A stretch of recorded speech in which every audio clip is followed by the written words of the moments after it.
Welcome to The Explainer. All right, today we are unlocking a vault of some seriously forbidden knowledge. We're talking about a story that flips everything, and I mean everything, you thought you knew about creation completely on its head. So, what if the story you've always heard isn't the whole story? What if humanity wasn't born into sin, but was actually born into a kind of cosmic prison, but with a secret key to escape? Well, that is the absolutely radical alternative proposed by these ancient mystics we call the Gnostics. Okay, so our story actually begins not in some dusty ancient scroll, but, believe it or not, in the modern world. We're talking 1945. This is when this incredible discovery was made in Egypt, a whole hidden library of lost books, what we now call the Nag Hammadi texts. And these things contain secret gospels and revelations that had been buried for, wow, centuries. So these texts, hidden away for over 1,600 years, were just a theological bombshell. I mean, they contain this radically different cosmology. It was almost like a cosmic whistleblower report, you know? Something that challenges the very foundations of the traditional creation story we all know. So, what was the first big secret these texts dropped on us? Well, get this. Our world wasn't created by a perfect, all-knowing God. Nope. Instead, they claimed it was all the result of a massive cosmic glitch. I mean, look at this comparison. The Gnostics presented such a starkly different picture. They basically proposed that the creator of our material world, the God of the Old Testament, was actually a flawed imitation, a kind of arrogant, ignorant entity who was completely clueless that a true, unknowable God even existed in a higher realm of pure spirit. And they even gave this entity a name, the Demiurge, or sometimes Yaldabaoth. The story goes, he was born from a cosmic mistake, way out in a realm of shadow. He was totally blind to the true divine reality above him and, get this, mistakenly believed he was the one and only God. And you can just feel that arrogance in this quote from the secret book of John. According to this text, the Demiurge doesn't create humanity out of love or anything like that. No, he creates us to be his slaves and worshipers, basically to serve him and his cosmic bureaucracy. Okay, so how did this all even happen? How was this flawed reality, this sausage factory, as some of the texts kind of imply, how was it actually built? Well, the Gnostics had this incredibly detailed, almost sci-fi explanation for it. The crucial thing to get here is that for the Gnostics, our universe was not planned.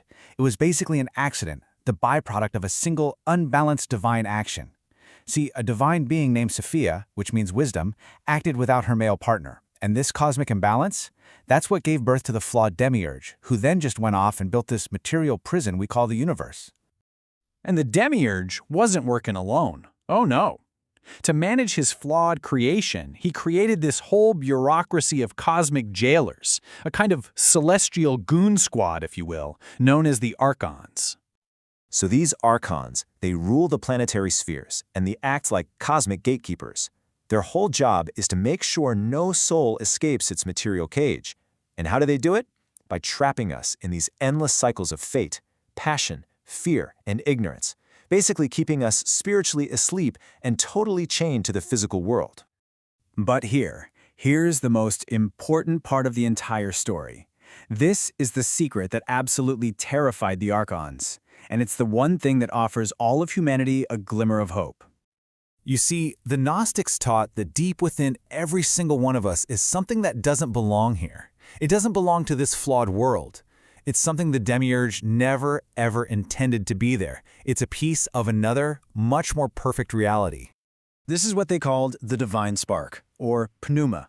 Think of it like a seed of light, a literal fragment of the true, unknowable God that's hidden deep inside the human machine, just lying there asleep, totally unaware of what it really is.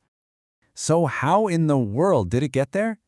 Well, the texts say that when the Archons were building Adam's physical body, Sophia, the same divine wisdom who made the first mistake, she secretly snuck a spark of her divine light inside him.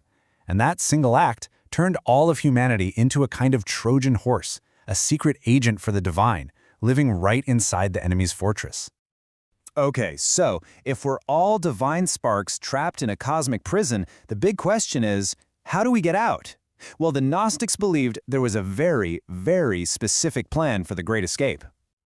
Now, this is where the Gnostic texts present Jesus in a completely different light. In their view, he's not a savior who dies for sins committed in the Demiurge's world. No. Instead, he's a spiritual messenger, an illuminator who comes from the true God to deliver the secret knowledge, the key that can finally set us free. And that knowledge is called gnosis. And let's be clear, this is not about belief or faith. It's about direct, personal knowing. It's about remembering who you truly are and where you actually came from. You could say gnosis is the ultimate cheat code for the whole prison system. So, Gnosis provides the blueprint for the escape. And the plan sounds simple, but it's definitely not easy. First, you have to awaken that divine spark inside you. Then, remember your true origin. And finally, you have to completely reject the authority of the prison wardens, the Archons. If you can do all that, then after death, your soul can use this knowledge like a passport to just bypass the Archons and finally, return to the realm of light. And this view of Jesus' role is just perfectly captured in the texts. He is the voice, that eagle on the tree of knowledge, sent to awaken the divine part of us that's been put into a deep sleep by the Archons and their whole flawed material world. So when you boil it all down, the Gnostics believed that salvation wasn't some external event that someone else does for you. It was an internal awakening. The journey home wasn't to some physical place, but to a state of consciousness. The kingdom of heaven is, quite literally, within you. And that ancient question they asked, do you have ears to hear? That's really the big takeaway, isn't it? It's a challenge that just echoes through the centuries, and it asks us, right here, right now, are we listening for that secret knowledge? Are we paying attention to that divine spark, no matter how faint, that might be stirring deep down inside?